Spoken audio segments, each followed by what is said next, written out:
Hello बच्चों, आज हम लोग पढ़ते हैं एक्सक्रीटरी सिस्टम टॉपिक के तहत आर्टिफिशियल किडनी के बारे में।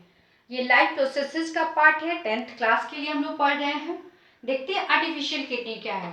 आर्टिफिशियल किडनी एक ऐसी व्यवस्था है जो आर्टिफिशियली बनाया गया है और ये बॉडी के बाहर रहता है और काम का क्या करता है, किडनी जैसा ही काम करता है। जैसे आप जानते हैं ना, किडनी हमारे बॉडी के अंदर डोर्सल एब्डोमिनल रीजन में पाया जाता है, लेकिन वो किडनी हमारे बॉडी के अंदर रह के क्या करता है, नाइट्रोजनस वेस्ट को ब्लड से फिल्टर करता है और बॉडी से रिमूव कर देता है। तो ये व्यवस्था हमारे बॉडी से बाहर है, लेकिन काम क्या कर रहा है कि नाइट्रोजनस सेम काम कर रहा है किडनी की तरह ही। दैट मीन्स ब्लड से नाइट्रोजनस वेस्ट को फिल्टर करेगा और इस तरह से इसको ब्लड से रिमूव कर देगा। तो बॉडी से बाहर हो रहा है, लेकिन ब्लड तो हमारा प्यूरिफाई हो रहा है ना। तो इसीलिए चूंकि ये आर्टिफिशियली बनाया गया व्यवस्था है, इसीलिए इसको आर्टिफिशियल किडनी भी कहते हैं। इस आर्टिफिशियल किडनी को देखिए, रीनल डायलिसिस के नाम से भी जाना जाता है, हीमोडायलिसिस के भी नाम से जाना जाता है। रीनल आपको इसके पहले वाले लेक्चर में मैंने बताया था कि जब भी रीनल टर्म यूज हो, समझ लीजिए कि आप किसके बारे में बात कर रहे हैं, किडनी के बारे में बात कर रहे हैं। हीमो का मतलब होता है, हीम का मतलब होता है ब्लड, डायलिसिस मतलब फिल्ट्रेशन ऑफ द ब्लड। तो इस तरह से हीमोडायलिसिस का मतलब भी सेम हुआ। एग्जाम में अलग अलग नाम से आए तो आपको घबराना नहीं है, ठीक है। अब हम लोग देख लेते हैं इसकी प्रोसेस क्या है।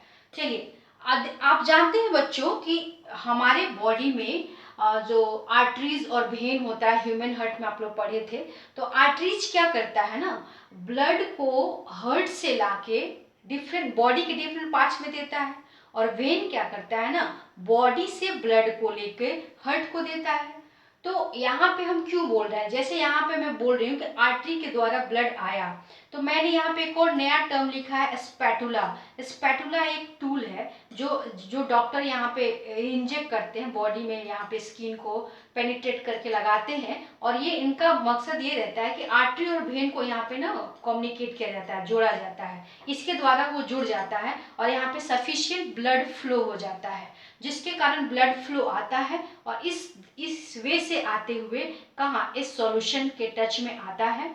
और जैसे ही सॉल्यूशन के टच में हमारा ब्लड आता है, इसमें से नाइट्रोजनस वेस्ट फिल्टर कर लिए जाते हैं। ये जो ट्यूब जैसा स्ट्रक्चर है ना, इसमें ऐसा सॉल्यूशन फिल किया गया रहता है, आर्टिफिशियली बना के इसमें फिल किया गया रहता है, जिसकी खासियत होती है कि जैसे ही ब्लड आएगा, उसमें से नाइट्रोजनस वेस्ट का मतलब होता है यूरिया, यूरिक एसिड, मतलब सेम जो फिल्टर का काम किडनी करता था, वही सेम प्रोडक्ट यहाँ भी फिल्टर हो जाएगा और इस तरह से ब्लड से यहाँ से निकाल के एक अलग व्यवस्था है यहाँ पर, यहाँ से हटा ब्लड इससे फ्री हो जाएगा, नाइट्रोजनस वेस्ट से फ्री हो जाता है। दैट मीन्स ब्लड से बाहर भेज दिया जाता है और यहाँ पे प्योर ब्लड फिर बैक बॉडी में चला गया।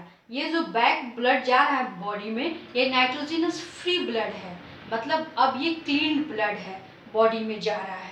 तो ये बॉडी के बाहर हो रहा है, चूंकि यह एक बैग जैसा स्ट्रक्चर है जिसको डायलाइजिंग बैग कहते हैं। इसमें जो सॉल्यूशन है उसको डायलाइजिंग सॉल्यूशन कहते हैं। डायलाइजिंग सॉल्यूशन क्या होता है, उसका कंपोजिशन क्या होता होगा, किस चीज से बना होगा, तो ठीक है वो भी जानिए आप। ये जो डायलाइजिंग सॉल्यूशन होता है वो treated water, electrolytes, salts, bicarbonate के मिश्रण से बनता है, ठीक है ना।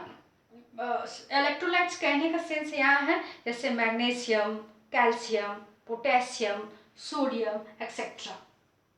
तो इन सब का सॉल्यूशन बना के इसमें डाला जाता है। इसमें हेपरीन भी रहता है जो जो ब्लड को क्लॉट होने से बचाता है।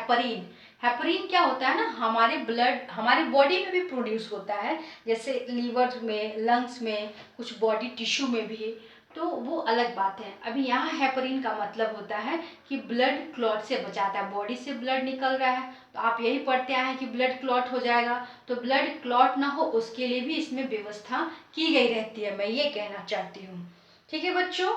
अब हम लोग देख लेते हैं, तो इस तरह से बॉडी से क्या हुआ, मतलब ब्लड से हमारे बॉडी के बाहर ये प्रोसेस हो रहा है, लेकिन काम तो किडनी का ही हो रहा है। तो इस तरह से हमारा ब्लड नाइट्रोजनस वेस्ट फ्री होता है और फिर पेशेंट को इस तरह से ये हेल्प करता है आर्टिफिशियल किडनी। जो लोगों का किडनी कंप्लीटली काम नहीं करता, डिफंक्ट हो जाता है, उन लोगों को ही ये डायलिसिस का हेल्प लेना पड़ता है। जिन पेशेंट को डायलिसिस पर डिपेंडेंट रहना पड़ता है वो कितने दिन तक जीवित रहते हैं। तो डिपेंड करता है कि किडनी उनका कितना क्रिटिकल स्थिति में है, कितना क्रॉनिकल है, कितना एक्यूट है। यदि बहुत क्रॉनिकल नहीं है तो इस व्यवस्था पे मतलब आर्टिफिशियल डायलिसिस पे, रीनल डायलिसिस पे आदमी 10 साल से 20 साल तक जिंदा रहते हैं, नॉर्मल रह सकते हैं। तो जब इस पे रह ही सकते हैं तो क्या उनको और भी कोई हेल्थ इश्यूज होता होगा? तो हेल्थ इश्यूज कुछ और ये होते हैं बच्चों कि उनका ना ब्लड का इन्फेक्ट होने के चांसेस ज़्यादा बढ़ जाता है, उनको बीपी कम होने की चांसेस उन पेशेंट में बनी हुई रहती है, कभी कभी मसल्स क्रैम्प जैसा भी सिचुएशन देखा जाता है, एक्सेट्रा एक्सेट्रा। ठीक है बच्चों, अब हम जान लेते हैं कि क्यों हमारा किडनी फेल क्यों होता है, हम अपनी किडनी को कैसे बचा सकते हैं। ठीक है, तो किडनी को बचाने का तरीका ये है बच्चों कि देखिए ओवर एज हो जाने के बाद तो किडनी खराब होता ही होता है। जैसे 50+ जब आदमी की उम्र होने लग जाती है तो उस स्थिति में किडनी के फेल होने की संभावना या फिर डिफंक्ट होने की संभावना बढ़ जाती है। लेकिन इसके अलावा भी कुछ कॉजेज हैं जिससे हम अपने किडनी को बचा सकते हैं, डेफिनेटली है। जैसे मान लीजिए हमारा डाइट संबंधी मैं सबसे पहले डिस्कस करती हूँ प्रॉब्लम। जैसे डाइट, जिनको किडनी का प्रॉब्लम होता है ना उनको पोटेशियम रिच फूड नहीं लेना चाहिए। पोटेशियम रिच फूड कहने का सेंस है जैसे बनाना हुआ, ड्राई फ्रूट्स हुआ, जैसे कुक्ड स्पिंच हुआ, पालक, मशरूम हुआ, एक्सेट्रा, उन लोगों को कम लेना चाहिए। लेकिन इन सारे जितने भी डाइट हमने बताए हैं वो हमारे बॉडी को की ज़रूरत है, वो उसको एक हेल्दी इंसान को लेना ही चाहिए टाइम टू टाइम। लेकिन जिन लोगों की किडनी फेल है या फिर जिनको किडनी प्रॉब्लम है उन लोगों को इस तरह के फूड आइटम से बचना चाहिए, मैं ये कहना चाह रही हूँ। दूसरा, क्या कैसे हम अपने किडनी को बचा सकते हैं? तो पानी ज़्यादा पीना चाहिए आदमी को। आप इसके पहले वाले लेक्चर में पढ़े थे कि पानी पीने से ही, पानी यदि सफिशिएंट हमारे बॉडी में नहीं रहेगा तो यूरिनेशन के द्वारा जो टॉक्सिक मटेरियल बॉडी से बाहर निकलता है वो रिलीज नहीं होगा और फिर बॉडी में ही क्या टॉक्सिक मटेरियल जमा होगा, कलेक्ट होगा, एक्यूमुलेट होगा, जो कि हमारे बॉडी को ज़रूरत है नहीं। तो वो तो फिर किडनी को भी परेशान करेगा, बीमार करेगा और बाकी ऑर्गन को भी वो ये इन्फेक्ट कर सकता है उसको। तो इसलिए पानी ज़्यादा पीना चाहिए। और क्या क्या कारण हो सकते हैं किडनी फेल्योर के?